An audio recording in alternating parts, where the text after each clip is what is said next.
আসসালামু আলাইকুম। আজকে কথা বলবো ভিটিলিগো নিয়ে। প্রথমেই বলি ভিটিলিগো কি? আমাদের শরীরের বিভিন্ন অংশ দেখা যাচ্ছে যে সাদা চামড়া ডেভেলপ করছে। এটার এক ধরনের দীর্ঘমেয়াদী রোগের একটা প্রদাহজনিত রোগ, যেখানে দেখা যাচ্ছে আমাদের রোগ প্রতিরোধ ক্ষমতা অতিরিক্ত কাজ করছে। আমাদের যে রং তৈরি হয় শরীরে, যেমন মেলানোসাইট একটা সেল আছে, তার উপরে রোগ প্রতিরোধ ক্ষমতাটা অতিরিক্ত কাজ করে ওটাকে ধ্বংস করে দিচ্ছে। তো ওটার প্রকাশটা পাচ্ছে যে আমাদের সাদা চামড়া দেখা যাচ্ছে। এখন আসি ভিটিলিগো কাদের হয়। আসলে দেখা যাচ্ছে ছোট বাচ্চা থেকে শুরু করে কিশোর কিশোরী, যুবক যুবতী, বয়স্ক, অতিরিক্ত বয়স্ক সকলেরই ভিটিলিগো হতে পারে, যে কোনো বয়সে হতে পারে। এবং এটা দেখা যাচ্ছে মেল ফিমেল মানে ছেলে মেয়ে সবার সমান পরিমাণেই হতে পারে। ভিটিলিগোর লক্ষণ তেমন কিছুই না, শুধু চামড়া সাদা হয়ে যাচ্ছে আর কিছু কিছু জায়গায় ইচিং হতে পারে। ভিটিলিগোর প্রকার যদি আমরা বলি, দেখা যাচ্ছে শরীরের একটা নির্দিষ্ট অংশে যখন সাদা হয়ে যায় ওটাকে আমরা ফোকাল ভিটিলিগো বলি।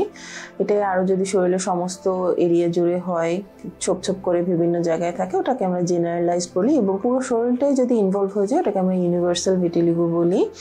আর যদি এমন হয় যে শুধু ঠোঁট, আঙ্গুলের মাথাগুলো হাড্ডির এগেইনস্টে সাদা হয়ে গেছে, ওটাকে আমরা লিপটিক ভিটিলিগো বলি। এবং আর একটা হয় আমাদের যে নার্ভ ডিস্ট্রিবিউশন, তার সাথে সম্পর্ক ধরে একটা শরীরের একটা অংশ জুড়ে সাদা হয়ে থাকে, ওটাকে আমরা সেগমেন্টাল ভিটিলিগো বলি। কিভাবে আমরা বুঝবো?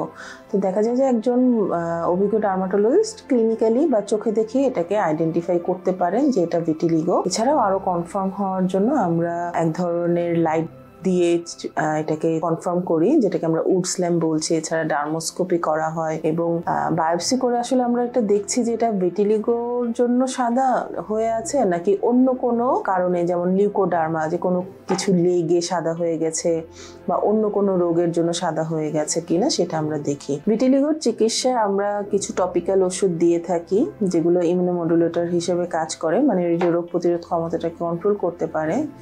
যেমন ট্যাক্রোলিমাস দিচ্ছি, কিছু স্টেরয়েড জাতীয় ওষুধ দিচ্ছি।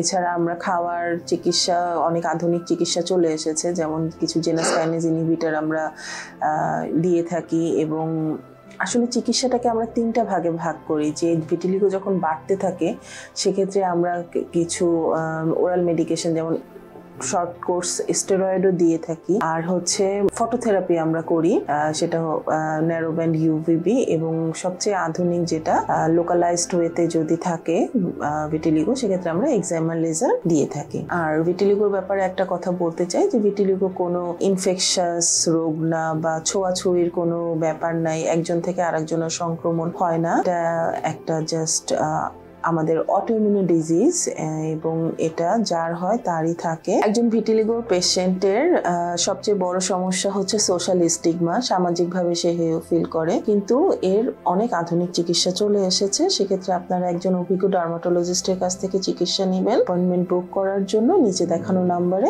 যোগাযোগ করতে পারেন। ধন্যবাদ।